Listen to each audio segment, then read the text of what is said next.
The Utah Jazz, obviously the #1 team in the NBA this season record-wise, and a lot of that is because of their superstar Donovan Mitchell, and he's been showing out in the playoffs. I don't know if we can throw enough flowers at what he's been able to do, but the story of Game 2 was another spectacular playoff performance by Mitchell. He dropped 37 and led the Jazz to their 6th straight playoff victory.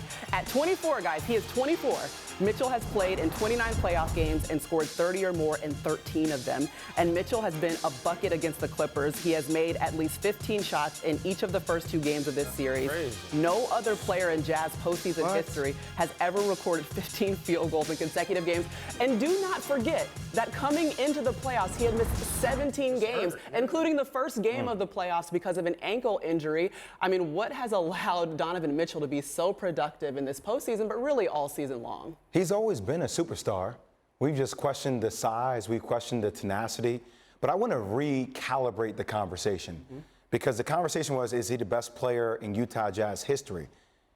The conversation needs to be, does he have a chance to become the best Utah Jazz player in the history of the franchise? Well, I love Stephen A. We didn't say that. We did not say that. You know what I mean? So, like, he has a chance to become that. Karl Malone, it's Facts. Von Stockton, Thank you, J. Rose. it's Pistol Pete. Thank you. Has he passed Darren Williams yet? Exactly. He has a chance to become that. So I just want to take a second to recalibrate that conversation. Thank you. Okay. Because what he's been doing in the playoffs has been prolific.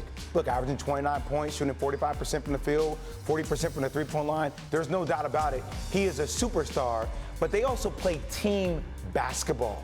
And J. Rose, I never thought I would say it, Joe Ingles and Bogdanovich have been better defenders, wing defenders than Kawhi Leonard and Paul George. How about that? What?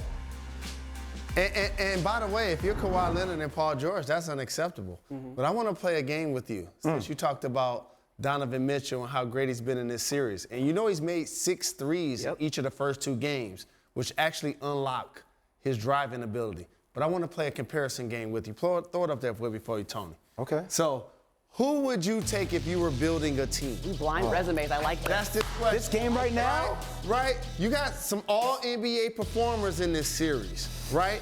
Do you take the player on the left who's getting 45, 41 points in this series, right? Or the player on the right is getting 45 points in this series? Who do you take? I take player on the left. And you're exactly right. Efficiency. That's who I would take, Donovan Mitchell. But the problem is, there's 2 other players on the other side. See, that's the problem. That's why the Clippers are down 0-2. Donovan Mitchell is fantastic, but without Mike Conley, see, in the regular season, the Jazz move the ball and everybody getting involved, but all of a sudden, without Mike Conley, he's ball dominant. And he's being extremely aggressive, and he's taking it to the Los Angeles Clippers. It's crazy when you put it in those terms that basically he's been more efficient than the 2 All-Stars that we've come to know with the Clippers. And again, it's a young rising star. He's only 24 years old, but you bring up the entire team and what they've been able to do. Is this the most complete team remaining in the playoffs right now? Facts. Yes, it is. I mean, between the way Joe Ingles plays, Bogdanovich, the way he shoots the ball, Jordan Clarkson, 6th Man of the Year, Rudy Gobert, 3-time Defensive Player of the Year. I'm going to do a breakdown tape. I mean, look, the way he holds down the fort, J. Rose, is the way your mom held down the fort, is the way my mom holds down the fort. Rest in peace, everybody. Like, this is what it is. And this team, ultimately, I think the Utah Jazz are the one team that can beat the Brooklyn Nets in the World Championship. What makes you complete is be able to play and win in multiple styles. So they have a go-to guy in Donovan Mitchell that can take over. They got a guy that come in off the bench like Jordan Clarkson that can be a heat check guy. They got Rudy Gobert, that's a Defensive Player of the Year that can block a shot at the end of the game. And then they have chemistry and cohesion because they've all played together the last handful of years, so each person understands their role. And while Ingles can initiate offense, another guy that you didn't mention is Royce O'Neal, because he can guard multiple positions on the perimeter that allows them to play a small ball 4 with him in the game. We didn't even talk about Quinn Snyder. We didn't even get there. Brilliant coach. Absolutely. Royce O'Neal, he held Kawhi to 7 of 18 shooting when he was the primary defender, and I think all of the Brooklyn Nets fans just perked up. They heard said, me. hey, what's up? They heard me. The Jazz could beat him for a world championship. Go home, Jay. He can't go home. All right.